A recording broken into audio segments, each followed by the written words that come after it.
video tutorial series of the operating system. I am your instructor Varshata. Let's start our lecture series. So at the end of this video, you will be able to learn about the scan algorithm, C-scan algorithm, look algorithm and C-look algorithm. Okay, so these are the four remaining disk scheduling algorithm that we will see today. So let's see it one by one. So first of all, the scan algorithm. Okay, so what is the scan algorithm? In scan algorithm, the disk arm moves into the particular direction and services the request coming in its path, and after reaching the end of the disk, it reverses its direction and again the service request arriving in its path. So this algorithm works as an elevator, hence it is also known as the elevator algorithm. Okay, so this algorithm is also known as the elevator algorithm. As you have experienced about the elevator, when you will go in the elevator, suppose someone is at the 5th floor and it has he or she has pressed the button of the lift. So at that time your elevator will stop at the 5th floor, and after that, suppose you are going again toward the up directions. Again the person he or she has to press the button of that lift at the 6th floor. Again your lift will stop at the 6th floor. Okay, so according to this logic, the scan algorithm is what? Okay, so in our example we will consider that disk arm is moving towards the higher values. Let's see our example, so you will have the better idea that how scan algorithm will work. So let's see. We are following the same example. So we have the same this disk arm number is that. So 0, 1, 9, 12, 16, 34, 36 and 50. We have arranged in the order as we have seen in the last lecture. Okay, now here the disk arm is at the disk arm head is at the 11. So 11 is given in our example. So here the disk arm head is at the 11 positions. Now we are considering this example that we are moving towards the higher direction, higher values. So we will start with the higher orders. So after 11, it will serve the request that is at the 12th positions. Okay, after that it will serve the request at the 16th position, then 34 positions, then 36 positions, and after that it will reach to the end of the disk arm. So here it will reach to the end position, that is a 50, and then it will reverse its directions. So when it reverses in directions, whatever the request is that it serves it. So here you can see first 9 is there and then 1 is there. Okay, so like this way it serves all the requests. So this is known as the elevator algorithm and it is also known as the scan algorithm. Now here disk movement will be 11, 12, 16, 34, 36, 50, 9 and 1. Okay, because here it moves towards the higher value. Same thing you can draw for the lower value. Okay, and here you can see the total cylindrical movement, that you have to take the difference of the each and every point. From higher value you have to subtract the lower value for each and every point, as we have discussed in the last lecture. And here the total cylindrical movement is the 88. Got it? Now, which are the advantages and disadvantages of this scan algorithm? In advantages, it has the higher throughput because it serves each and every request which come in its directions. Then low variance of the response time, and it has the average response time. Now, which are the disadvantages? It's long waiting time for the request for the location just visited by the disk arm. For example, in our example, 12 is just request at the 12th position is just finished, and after that again the request that is come that is at the suppose 10th position. So this 10th position's request have to wait until and unless all the requests in the higher directions will be served. Now next type is a C-scan algorithm. Okay, so in C-scan algorithm, the arm of the disk moves in a particular direction, whether it is a higher order direction or whether it is a lower order direction. Okay, servicing the request until it reaches at the last cylinder, then it jumps to the last cylinder of the opposite directions without servicing any request. Then it turns back and start moving in that direction, servicing the remaining request. So in scan algorithm, what happens when the cylinder reach at the 50? After that, when it comes reverse in reverse directions, at that time it will fulfill the request number 9 and 1. But here it will not fulfill the request. It just start again from the same direction. So again, in our example, we are moving towards the larger value. So let's see. Here in C-scan algorithm, again the same request number is there. So we have arranged it like this way. And after that, the disk arm head is at the 11th position.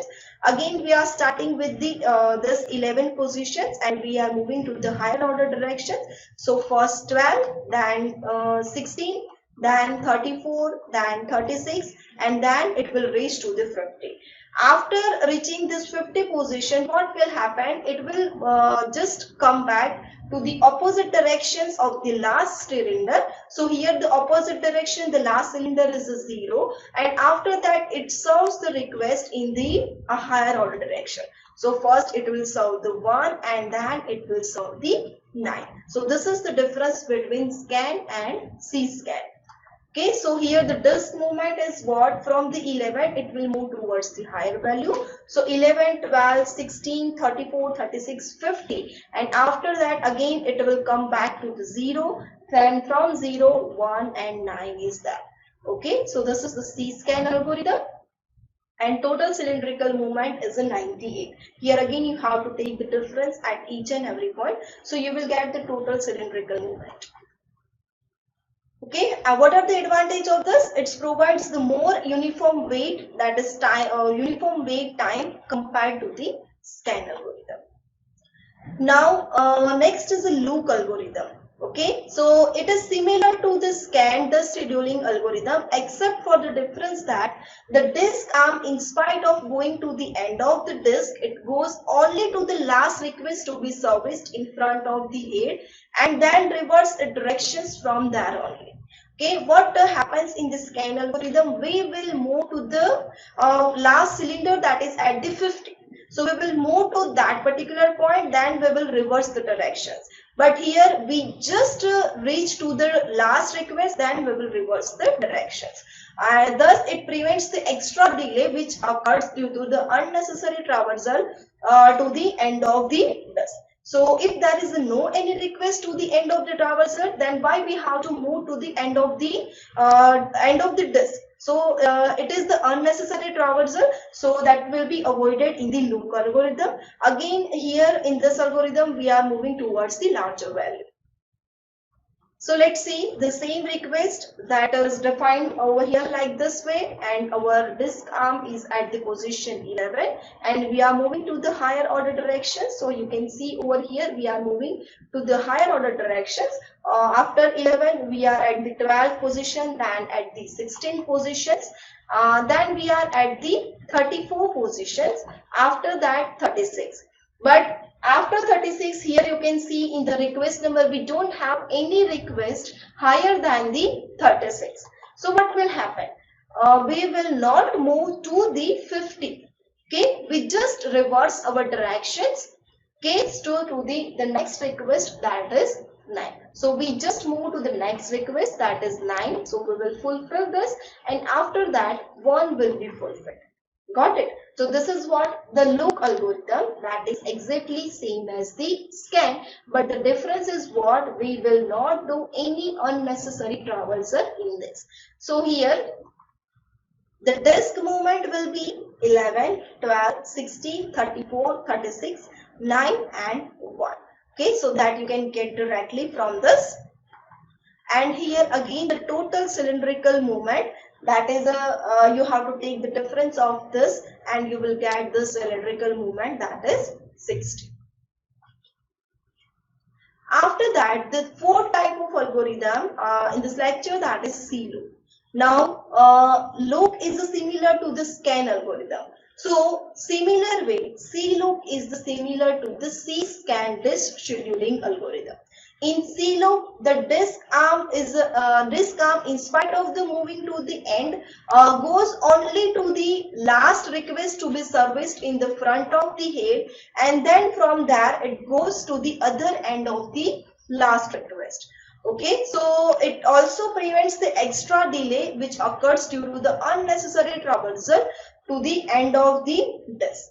Okay, same way here, C-scan is the same as a C-loop, but in C-scan what we are doing, in C-scan also we are moving towards the end of the directions, but here we don't have to move to that particular directions. Why? Because if there is no any request, then we don't have to move towards that directions. In our examples, again we will move towards the larger values. So here you can see the same request is there. After that, again we have drawn this request like that. Okay, and our read write head is at the 11th position. Now after the 11th position, we are moving towards the higher value. Okay, if it is given to you in exam that do towards the lower value or do towards the higher value, you have to do according to that. Okay, so these things will be given to you in exam, but if it is not given, you have to consider towards the higher value or towards the lower value as you wish, but you should have to write the point that you are moving towards the higher value. Okay, so after that 11 it will fulfill the request of the 12, and after 12 it will fulfill the request of the 16, and then it will fulfill the request at the 34 positions and 36 positions. Now it will not reach to the 50, it will just come back to the first request, that is the lowest request. So first it will fulfill the 1, and after that it will fulfill the 9. Suppose we have now the request at the 6 positions. Okay, so what it will do, it will just fulfill the 6 positions after 1, and then it will fulfill the 9.